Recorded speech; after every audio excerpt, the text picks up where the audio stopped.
بسم الله الرحمن الرحيم الحمد لله والصلاة والسلام على نبيه وعلى آله وصحبه وسلم تسليما كثيرا مزيدا إلى يوم الدين أما بعد. We spoke about many spiritual aspects of Ramadan and we'll continue to do so inshallah ta'ala. However, just as Ramadan was the month of worship, it was also the month of some of the greatest Islamic victories. And some very important historical events occurred in Ramadan. The victory of Badr, the one that's called in the Quran the criterion, the mark between the truth and the evil, Yawm al-Furqan, Yawm al-Taqa al-Jam'an, the battle that Allah honored Islam with, took place in Ramadan. The conquest of all conquests, Inna fatahna laka fathan mubina, took place in Ramadan, the entry to Mecca.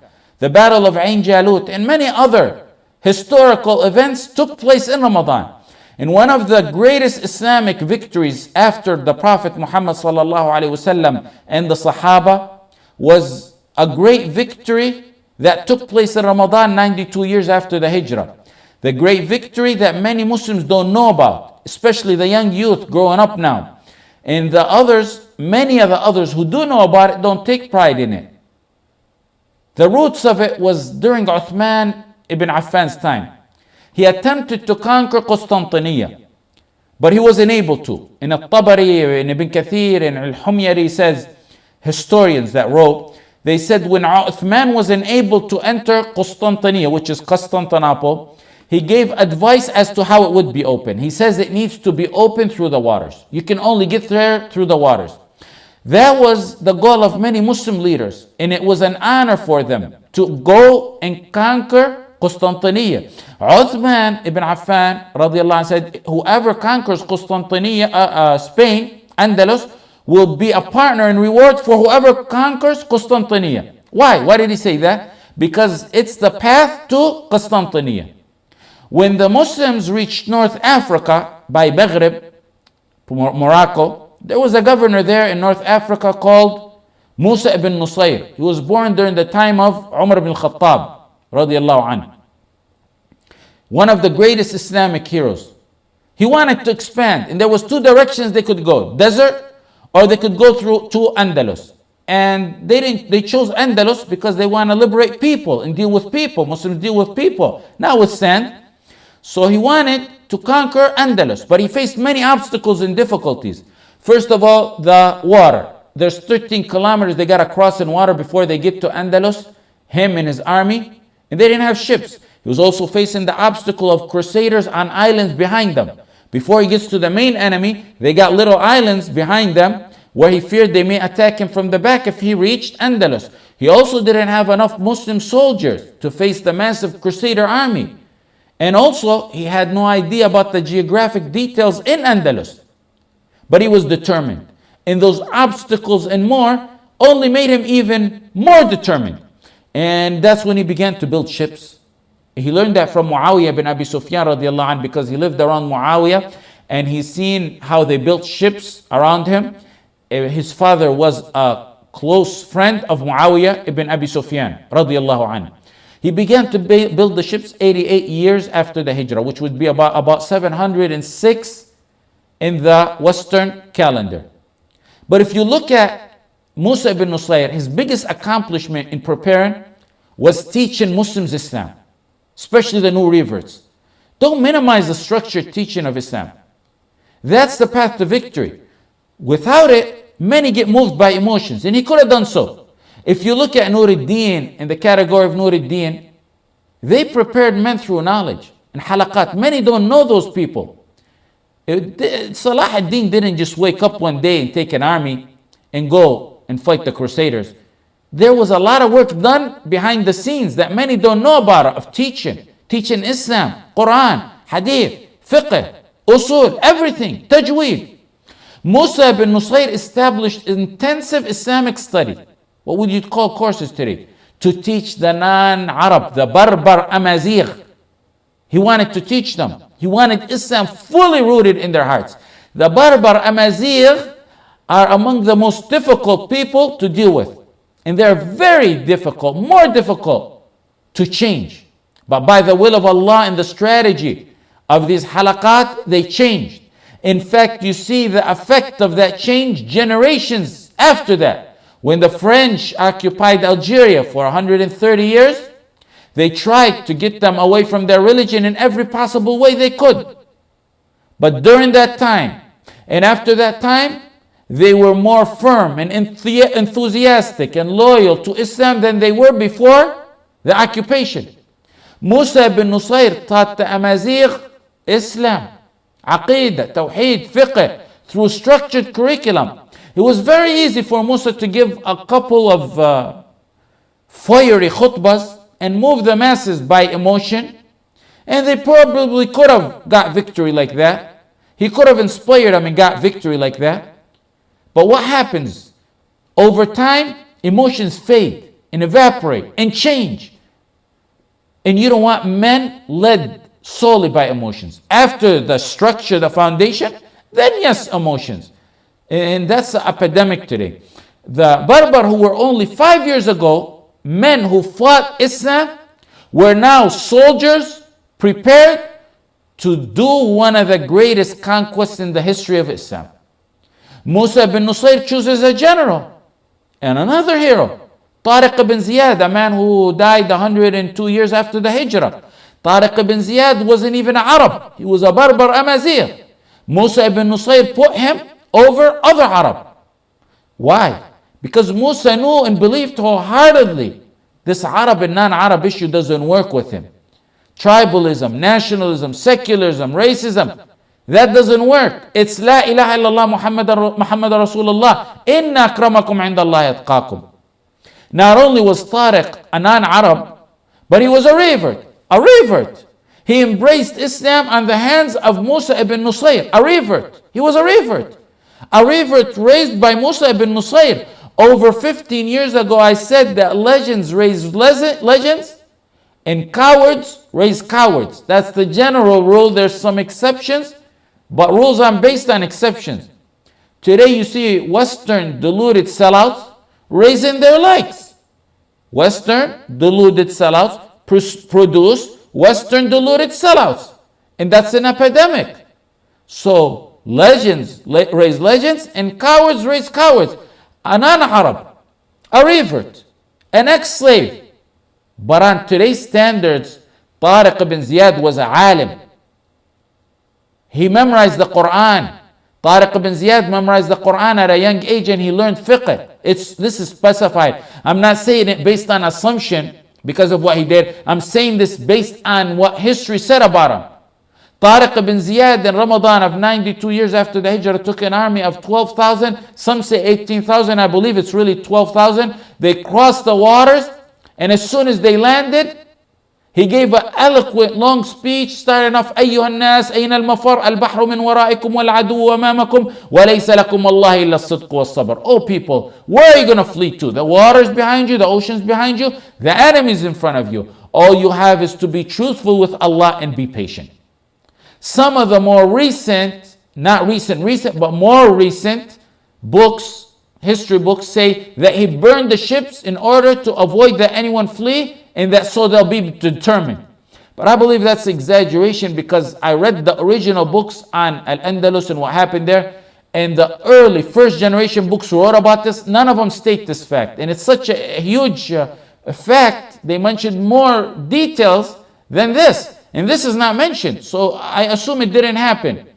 Tariq fought many battles, Ma'arakat Shuda, and then the final one was Bawadi, which was on the 28th Ramadan of 92 years after the Hijrah. And 9,000 of his troops were Berber Amazigh, and the rest were Arab. 3,000 Muwahideen generously irrigated the precious lands of Al-Andalus with their blood. In the middle, Tariq had covenants with them. And there wasn't a single covenant or promise that he did, even with those he was fighting, that he breached. In fact, the Crusaders were forcing Jews living under their rule at the age of 7 to turn to Christianity. And they were confiscating their property. So he was to the Jews a hero, a liberator. If the ignorant knew the justice of Islam and Allah's rule on this earth, they would be the first to call for it. You'd even be more amazed at how Muslims treated the Jews at the downfall 800 years after this country was taken away. They went to extreme measures to preserve the life of the Jews who were under the Muslim rule, Ahl al-Dhimma. Compare that when they got the upper hand. When Muslims went to the lands, they went to liberate them from oppression because Muslims are in charge of mankind. Allah put Muslims in charge of mankind. كنتم خير أمة أخرجت للناس. Never did they force anyone to say La ilaha illallah. Never. How dare anyone force anyone, a Muslim, force anyone to say La ilaha illallah when we believe as a principle of Islam his La ilaha illallah is not accepted. Anyone who's forced or even coerced or pressured, his La ilaha illallah is not accepted. La ikraha fi din. Many proofs on that. Let me tell you who really forced others to embrace another religion. When a country imposes on another country to change their Islamic curriculum, to take stuff out of their curriculum in the name of getting along with others, in the name of democracy, those who spend billions to spread interfaith, a religion, a whole interfaith is the religion, is the kufr religion, to embrace interfaith, that's who's forcing people to embrace another religion. Many battles continued after 92 years after Hijrah. In 93 after Hijrah, it was Ubur Tali'at Musa. In 94 years after the Hijrah, Marda, Fath Marda. These were in Ramadan too, in 93, 94. Tariq ibn Ziyad and Musa ibn Usayr were ordered at a point to stop their advance because the deputy Khalifa at the time, Sulaiman ibn Abdul Malik, the Khalifa back then was Al-Walid ibn Abdul Malik. He was on his deathbed. Sulaiman ibn Abdul Malik wanted them to slow their pace down so the leader, the Khalifa, can die and the conquest will be attributed to his name. But Musa ibn Nusayr and Tariq ibn Ziyad kept advancing. They didn't listen to him. When Sulaiman was finally the Khalifa, he harmed both of them very badly. He harmed and oppressed Musa ibn Nusayr and Tariq ibn Ziyad very badly. They say that Musa ibn Nusayr made up with him later on. And in fact, he took Musa ibn Nusayr to Hajj. But Tariq ibn Ziyad lived a lonely life after the conquest. He returned to Syria, to Damascus. And he lived lonely and secluded, away from the spotlight, away from politics, away from everything. What melts the heart is he lived not only a lonely life, but some more books that I read and said that he was found dead in front of a masjid alone. And prior to that, he was spotted begging. They left him alone. Even though Tariq ibn Ziyad was worthy of being the governor on Andalus. Just like Amr ibn al-As was the governor on Egypt. Amr ibn al-As conquered Egypt, he was the governor there. He was worthy of being the governor in Andalus. But he was a man sincere with Allah. He didn't care about the spotlight. He turned and went on his own and died a lone life. But the world changed after the conquest of Andalus. The world. We've seen men pop up like Ibn Khaldun, Zahrawi, Ibn Rushd, Ibn Hazm, and other scholars in geography, in space, in engineering, in math, in every field, and most importantly, in the many Islamic sciences, in every Islamic science you can imagine. It started in Spain and it affected all of Europe. A French writer writes about this, a non-Muslim French writer writes about this. He said Muslims changed the region. He mentioned an example or a few examples, and one of them that I remember was that the Muslims made a lot of Europe civilized. He said women in northern part of Europe, they were called the Saqaliba. They used to cut their hands and their faces with knives and harm themselves when they were widowed. Some of them went to an extreme of hanging themselves when they were widowed to show their love for their husbands, and they would then burn the husband and the wife and bury them in the same grave. When they seen how Muslims dealt with matters like this, they changed. Islam went to liberate, to remove oppression. Islam went to make them humans. They were in an area where this Frenchman writes, he said they didn't take a shower but once or twice a year. There's a ritual or a belief, I can't remember what he said. When they seen the Muslims making wudu 5 times and bathe regularly, it changed. They taught them how to clean. They taught them how to deal with one another. They taught them the attitude amongst each other. They taught them about mercy. It's amazing to read that Muslims installed streetlights back then. It's amazing to read that Muslims decorated the avenues, the main avenues of Andalus with flowers and trees. It came to a peak with Abdurrahman al-Nasir, the leader, Abdurrahman al-Nasir, when he took leadership. And he became very popular and very strong. And he had effect on everyone. In fact, in 1961, the non-Muslims, on the 1000th anniversary of his death, celebrated his achievements and accomplishments that overwhelmed the whole region, in honor and respect to him. And many Muslims wouldn't even know who this guy is. What's sad is that our bright ummah's legacy has been forgotten. And that brings about a defeatist mentality, surrenderous cowards. In Qurtuba, there was a library, the biggest in the world. The biggest in the world. It had 500,000 books in it. They didn't have copy machines and printers back then. 500,000 books in a library, the biggest of its time. If there was a library bigger than that, it would have been the one in Iraq, the one also owned by Muslims, under the rule of Muslims, in Baghdad in Iraq, the one that the Tatar took the books and poured them in the ocean of Dijla, to the point that it changed the color of Dijla. There was also Dar al-Hikmah in Al-Qahira, another huge library. Those were the only three major ones back then, but the one in Qahira died in history. When they entered Andalus, the Crusaders, one of the first things they did is burn the books. A bishop named Qambis, with his hatred to Islam, when they conquered Andalus, took 80,000 books to the public square of Qurtuba and burnt them all in one day. Then in 646 after the Hijrah, they burned the rest of the books for the Muslims. Why? Because they knew affirmatively, they knew that this is what uplifts this ummah. Knowledge. And mainly, we're talking about the knowledge of the Sharia and the sciences of Islam. As long as they have this knowledge, this ummah will remain strong. They wanted to, or thought they can take the ummah away from this knowledge, away from its roots, by burning their books. But little did they know, the outline for the ummah is in our hearts, in our breast, and that they can never get to. It's not on ink and paper, it's in our hearts. As time went by, the Muslims began to go astray. They went astray from the teachings that Allah gave him victory for. From competing over memorizing the Quran and Bukhari and Muslim, and competing over knowledge, it was now competing over girls. From filling the houses of Allah and the halaqat, to now spider webs on the house of Allah and the halaqat, and clubs being livened up. There was a generation now that had a deficiency in tawheed and wala and bara, in fiqh, and Islamic sciences, which divided the Islamic ummah in Andalus to 22 kings. Just like the Muslim world today. I think today is 22. The same thing. They had 22 kings back then.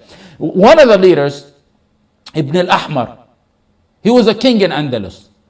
He brought non-Muslims to fight his opponent, his Muslim brother in Islam, called Ibn Hud.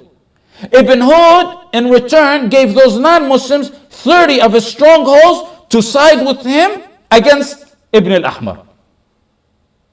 The final king of Spain, Abu Abdullah Saghir. He once blocked a Muslim army that was heading to the territory of Malqa to have Muslims there that were besieged by the Crusaders. When the Crusaders defeated the Muslims, because he blocked the army going to help the Muslims, they changed a masjid into a church. Abu Abdullah Saghir sent them a letter congratulating them on the victory. He thought he was scoring points with them. They promised him. He thought they were going to keep him in power. He thought that's how victory and honor is achieved. فَتَرَى الَّذِينَ فِي قُلُوبِهِمْ مَرَضٌ يُسَارِعُونَ فِيهِمْ. That's the disease of the hearts. He sought victory by putting his faith in the hands of the enemy over his brothers. He did get temporary victory. Temporary. He did seek honor in them. But when you seek honor in other than Allah, your end is humiliation. Definite humiliation. Right after they used him and they made him think he's going to remain in power, they turned on him and took over his territory. Abu Abdullah Saghir, the last king in Spain, surrendered the final stronghold in Gharnata. He gave it to the Crusaders. Then he walked in on his mother crying, and his mother told him the famous quote, ابكِ مثل النساء ملكا لم تحافظ عليه مثل الرجال. Cry on a kingdom you didn't save like a man. The famous poet wrote about this. Andalus is occupied territory just like Palestine is occupied territory. Abu al-Baqa al-Randi, the famous poet from Andalus, he spoke in a long poem about Andalus and how it was and the knowledge there and the beauty of it, how the whole world, the non-Muslims used to go there to learn, and how the massacre of the Crusader was, and how the traitors of the Ummah was, and how Muslims neglected each other, how the young beautiful girls were raped by the Crusaders. And then finally, he says at the end of it, at the end of the poem, he says, لمثل هذا يذوب القلب من كمد إن كان في القلب إسلام وإيمان. To like this and like this, a heart melts if there's any Islam and Iman in heart. That which Allah gave them victory in 92 years after the Hijrah, that which Allah gave them victory with, which is they're holding and clinging on the rope of Allah, that which Allah gave them victory with, they were defeated when they left it in the month of Ramadan as well. وصلى الله على سيدنا محمد وعلى آله وصحبه وسلم.